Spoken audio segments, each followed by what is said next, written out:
अगर श्राप दिया हुआ किसी का नहीं लगेगा तो है अधर्मी व्यक्ति। जो अधर्मी है, जिनके भाग्य में कोई अच्छा कर्म नहीं है, वो दान पुण्य में भरोसा नहीं रखता है और ना ही तो दान पुण्य करता है और ना ही श्रीमन नारायण हरि शरणम। हाँ तो भाइयों देखिए, आज हम बात करने वाले हैं श्राप के बारे में कि श्राप देने से क्या होता है और श्राप देना चाहिए कि नहीं देना चाहिए। जो श्राप देते हैं, श्राप देने वाले को कोई नुकसान होता है या नहीं होता है, किसका दिया हुआ श्राप लगता है, किसका दिया हुआ श्राप इस कलयुग में नहीं लगता है, ये भी चर्चा आज हम इसमें करेंगे। मतलब श्राप देना चाहिए या नहीं देना चाहिए, हम आज ये भी इसमें आप लोगों को बताऊंगा। तो हमारा तो मानना है दोस्तों, श्राप नहीं देना चाहिए, क्योंकि श्राप एक ऐसा भयानक कष्ट है जिनसे इस जीवन में मुक्ति नहीं मिलता है। हमारे कहने का मतलब, श्राप एक ऐसा दुख है जिसका कोई इलाज नहीं है। इस जीवन में एक बार यदि श्राप किसी का लग गया तो श्राप से आपको मुक्ति मृत्यु के बाद ही मिलेगा, इस जीवन में तो कभी नहीं मिलेगा। क्योंकि हम श्राप का स्वाद चख चुके हैं। आपका यह भागा मित्र श्रापित है, श्राप का क्या दुख होता है और श्राप हमको कैसे मिला ये भी हम आपको बताऊंगा इसमें आगे।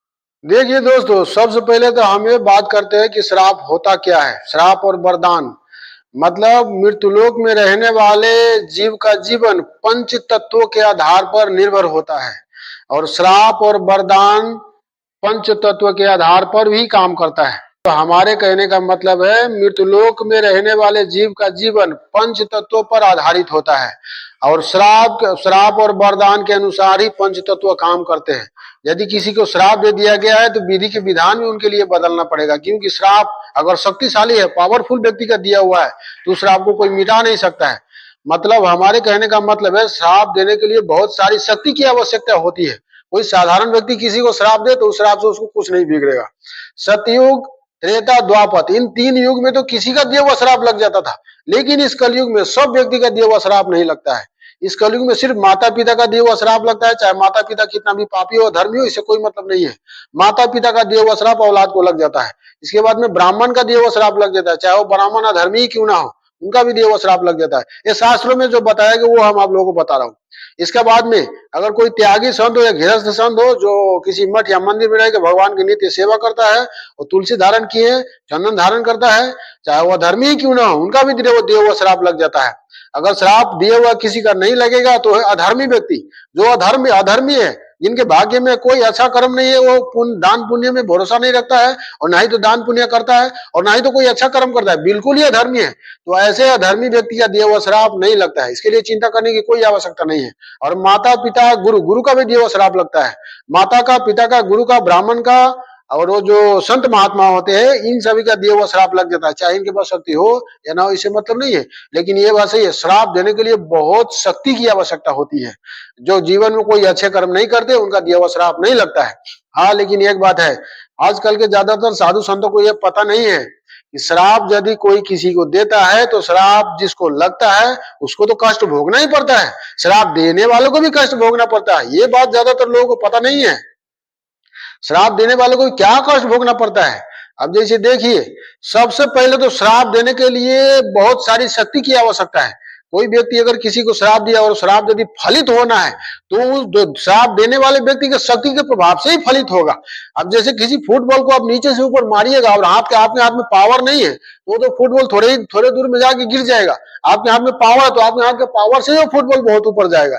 इसी तरह कोई व्यक्ति यदि किसी को श्राप देता है तो उसके भाग्य में यदि कोई पुण्य है, कोई अच्छे कर्म है, तो उसके भाग्य से वो पुण्य और अच्छे कर्म नष्ट हो जाता है और उसी के भाग्य से, श्राप देने वाले के भाग्य से पुण्य कर्म और अच्छे कर्म नष्ट होकर के और श्राप जो जिसको मिलता है उसके ऊपर फलित होता है। तो हमारे कहने का सीधा साधा मतलब ये है, यदि कोई व्यक्ति किसी को श्राप देता है तो उसके भाग्य से, उससे पहले जो भी पुण्य किया होता है, अच्छे कर्म किया होता है, वो पुण्य कर्म और अच्छे कर्म नष्ट हो जाता है।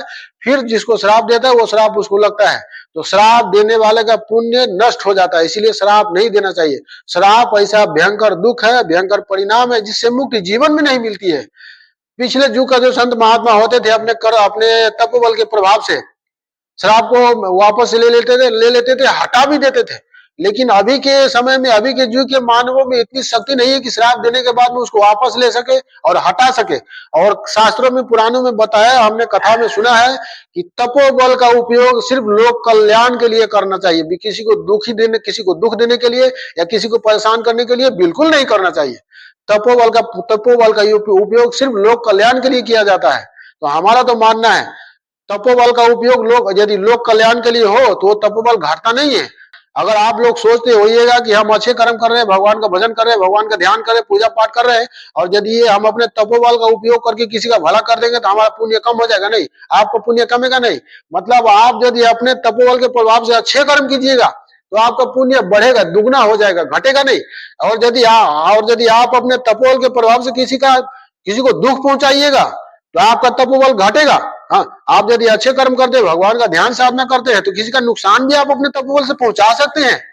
आप अपने तपोबल को खर्च करके किसी को संकट भी दे सकते हैं, लेकिन आपके तपोबल समाप्त हो जाएगा, नष्ट हो जाएगा, आपका तपोबल बढ़ेगा नहीं।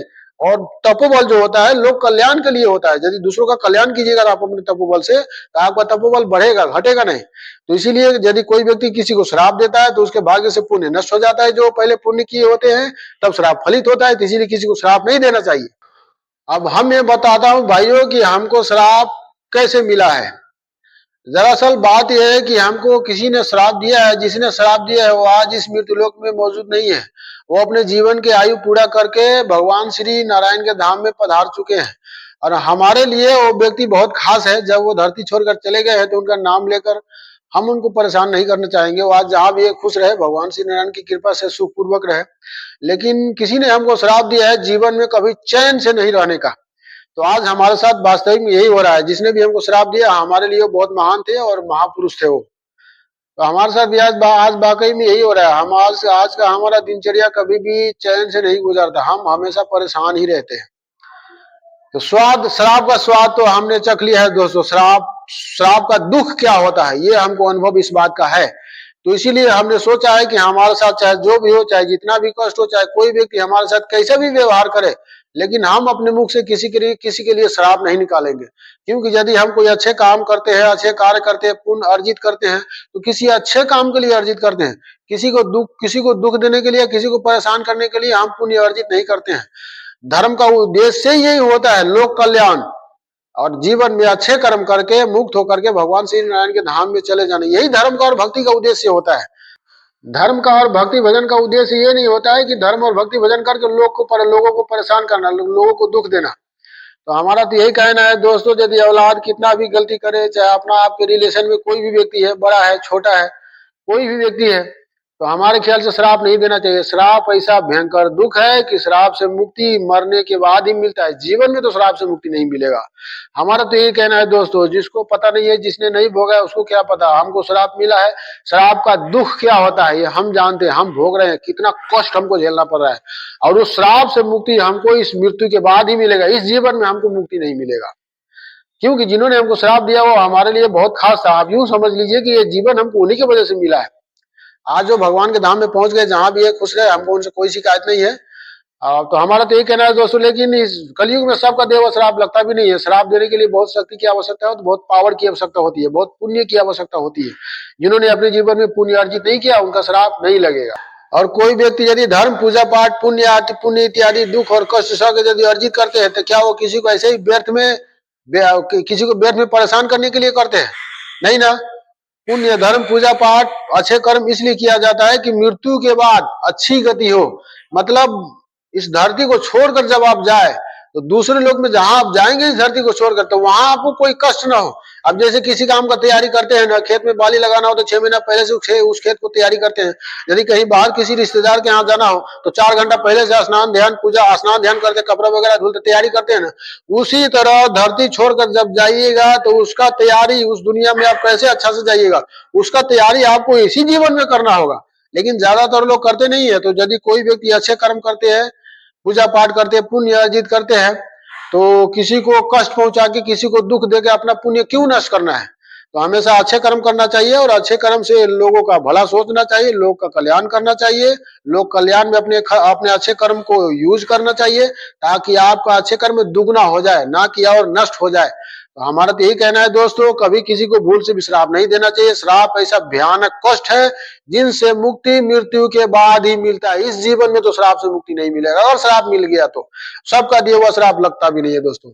अच्छा तो दोस्तों, हमारा वीडियो यदि आपको कैसा लगा हमसे यदि कोई त्रुटि हुआ हो, हमसे कोई भूल हुआ हो, हमारा किसी बात से किसी को तकलीफ हुआ हो तो भाइयों क्षमा कर दीजिएगा। हम तो अज्ञानी और मूर्ख है। हम तो आप लोगों को एक संदेश देने का कोशिश कर रहा हूँ जो हम भोग रहे हैं। कम से कम आप अच्छे से रहो, आप लोग अच्छे से रहो। अच्छा तो दोस्तों इस वीडियो में इतना ही। यदि आप लोग हमारे वीडियो को फेसबुक में देख रहे हैं तो हमारे फेसबुक प्रोफाइल को फॉलो कीजिएगा, लाइक कीजिएगा। और यदि आप लोग हमारे वीडियो को यूट्यूब चैनल में देख रहे हैं तो हमारे यूट्यूब चैनल को लाइक कीजिएगा, सब्सक्राइब कीजिएगा, बेल आइकन की घंटी को दबा लीजिएगा ताकि जो भी वीडियो हम अपलोड करें सबसे पहले आपके पास पहुंचे। अच्छा मित्रों, जय श्री राम।